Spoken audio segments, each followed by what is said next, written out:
We'll talk to the voice of the UFC, Jon Anik, fresh off of Fight Island. How was that traveling this week, John? All the way from Abu Dhabi. That I can't imagine flying that long. Well, it was a long one, man. It's great to be back in the United States of America and great to be with you guys. Because of all the quarantine stuff, I live in South Florida, so I go Miami to Vegas first. Then I do 48-hour quarantine there, and then you go direct Vegas to Abu Dhabi. So Jeez. The trips are extended, right? I left my house 11 days before the pay-per-view. Normally I would leave my house 2 days out. So it's a little bit of a different navigation, but what a bubble it is. I mean, nicest hotel I've ever stayed at, and it's sort of weird going back to McCarran Airport in Las Vegas after you've been in this bubble for a couple weeks, but it's good to be stateside for sure. That plane, I saw some of the Instagrams. That plane ride looks like a party with all the fighters on there and whatnot. Like, what is that experience like with everybody on that UFC flight from Abu Dhabi back to the U.S.? Right, you got everybody from UFC President Dana White on down, our entire live production team. And for a lot of these men and women, right, we get to the airport 4 hours prior, and everything is sort of privatized. So you give these people an open bar before a 15-hour flight, and a lot of these people are going to take advantage. So it was kind of a show up in the air for 15 hours for sure. John, that's got to be weird because other sports aren't like that, where you have a bunch of fighters who just fought each other, who have competed against each other, who have had bad blood against each other, and then we're going to put everybody on a plane and fly back.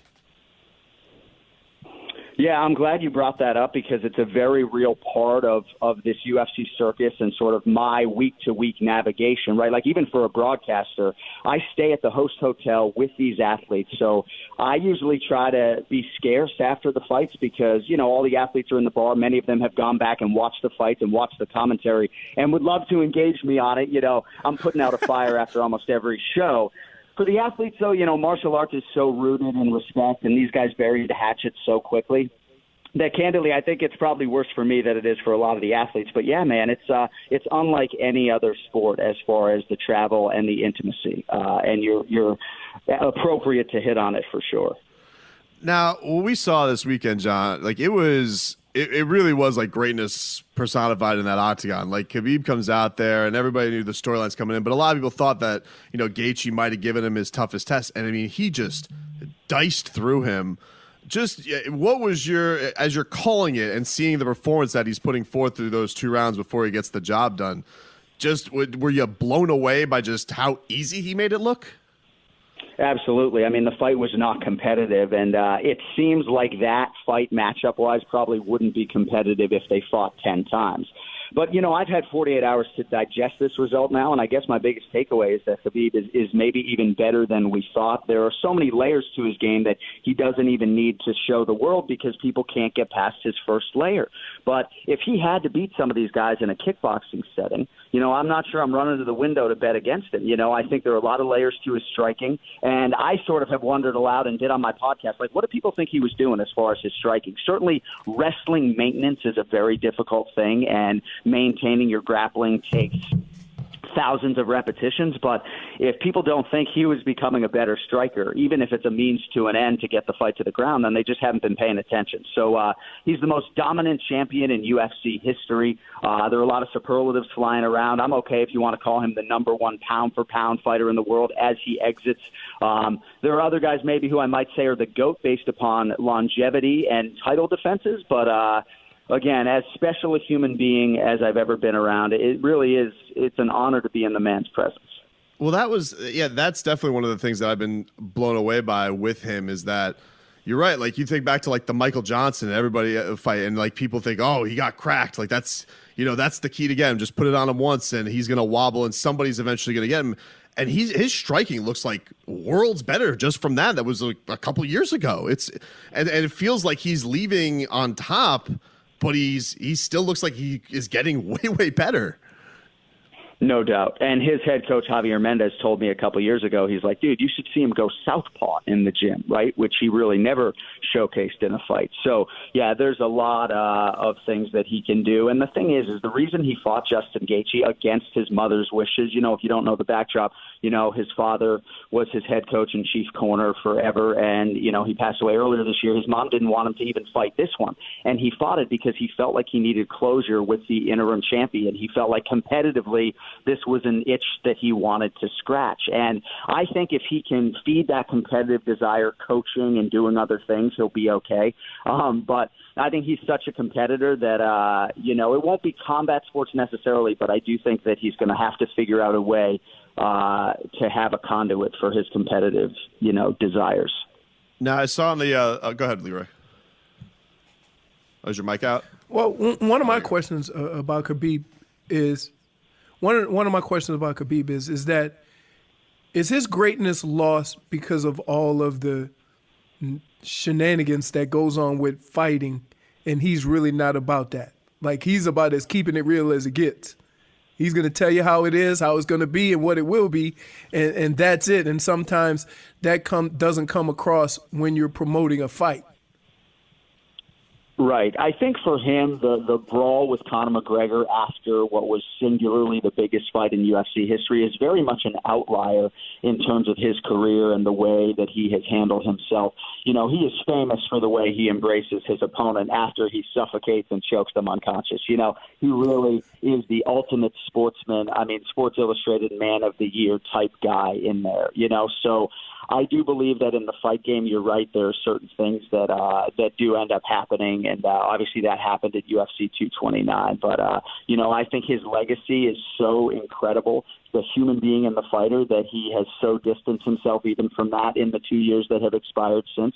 But, you're right, like, he don't take no crap from anybody, and hasn't from day one. And, to be able to do it your way the whole time and retire undefeated, it just doesn't happen in modern-day mixed martial arts. And, I think when this guy tells you he's walking away, I'd be absolutely stunned if we see him again in an MMA setting. Now, I saw on the post-fight coverage, you guys were giving your GOAT lists, and I agree with you, still having Jon Jones among the top. Jon has been very vocal since Khabib's performance has closed, and everybody now donning him as the GOAT of MMA. In your mind, what have you made of Jon's reaction to everybody now putting Khabib to the top of the list, and why do you think Jon Jones deserves to still be atop the list? So there are two different conversations. So pound for pound, number one fighter in the world. I think Khabib deserves that distinction right now because Jon Jones has had two close fights recently that many people believe could have gone either way. And I say that with all due respect. But Khabib is the most dominant force in the game at present. But I don't believe that this past Saturday night, the greatest of all time designation was on the line. Khabib has defended the title 3 times and won 4 championship fights in the UFC. Jon Jones has won 15. So it's hard to quantify title defenses. Like, they don't have 6 banners like the Patriots or 15 banners at Jackson Wink MMA in Albuquerque, New Mexico. But Jon Jones has won 15 world titles. And yes, there have been transgressions. Yes, there have been positive tests for, sexual performance pills and pictograms. And I don't want to go down that whole USADA route right now because, the U.S. Anti-Doping Agency has had some hiccups in the way that has all been dealt with as well. Jon Jones at one point, hid from USADA under a ring in his gym because he had smoked a blunt prior to their arrival. So there have been transgressions. But I'm telling you guys, like, Jon Jones is not a perpetual steroid abuser. Like, if you're asking me if you think that, if I think he's like a steroid guy, like, I don't see him as that guy. So how am I going to compare 15 to 4? So I'm okay with Jon Jones trying to defend his legacy. His last couple of fights have been close, but I mean, go to Wikipedia, 15 consecutive championship fights. Yeah, I'm with you too, and the other thing is, this sport's so young. Like, the Wild West days of like guys who are juiced to the gills. Like, he was in there with guys who have also gassed up, and he's beaten them too. And so it's such a hard thing to parse through. And I think that probably part of his frustration is he has been around for so long, and that because it is such a young sport, people are always looking to kind of reshuffle history and see where it's at. But I'm with you. Like, he's still.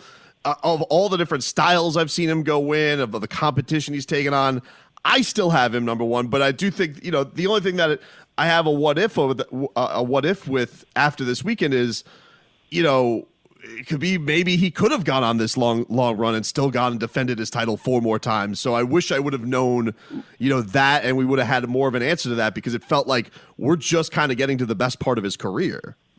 Well, right. No, you're absolutely right. He is primed and primal right now, and that's why I think there was a sad component to Saturday night, that he could really do this for a long time. And that's a whole different conversation. I think that's why a lot of people don't like having the GOAT conversation, because, it does stand to reason that Khabib would have many more dominant title defenses. And Jon Jones has double-digit decision wins in the UFC, as great as he is, right? It's a crazy number.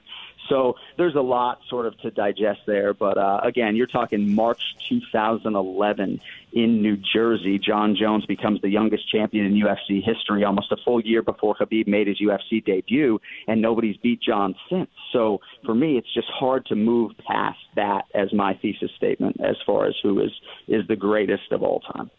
John, before we get you out of here, as a longtime Vegas veteran, our producer Robbie, who is just a raving degenerate. Wait, we got to ask him. Have you ever been to Herbs and Rye?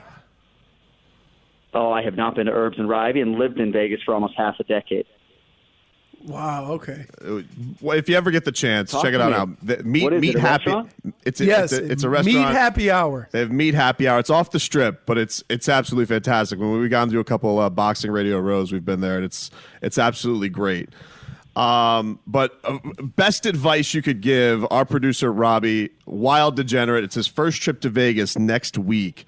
As far as Robbie, what do you want advice on? Do you want like a go-to eat spot, the best place to gamble? What do you want advice from Jon Anik? I want to know where the action is.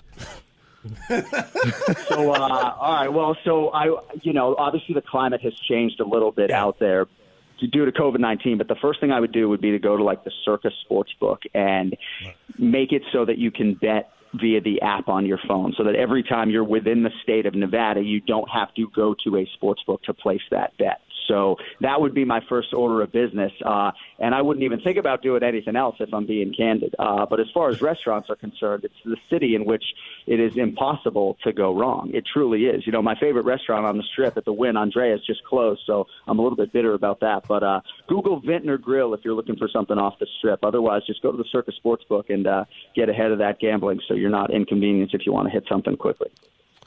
We always appreciate the time, John. Thanks so much. Do you get a break? Do you have to go back to Vegas for the Silva fight, or do you get to enjoy South Florida for a little bit? I have Halloween off, and then I'll be in quarantine in Vegas in 10 days for another show, November 7th. Jeez. It's like, you've been in quarantine more than anybody, right? Crazy, man. I think coming up on COVID test number 50. But, hey, Dana White's your boss, man. Head down, you go to work, Yeah, absolutely. Maybe I'll see you there. You do have the best view in the house. There's no doubt about it. Too bad I got to watch that monitor so I can relay exactly what you guys are seeing at home. When Francis Ngannou and the heavyweights are in there, I will tell you I don't watch the monitor. But for every other division, I got to watch that little TV, man, just like you. Crazy. John, thanks for the time, man. Appreciate it. Thanks. All right, guys. Talk soon.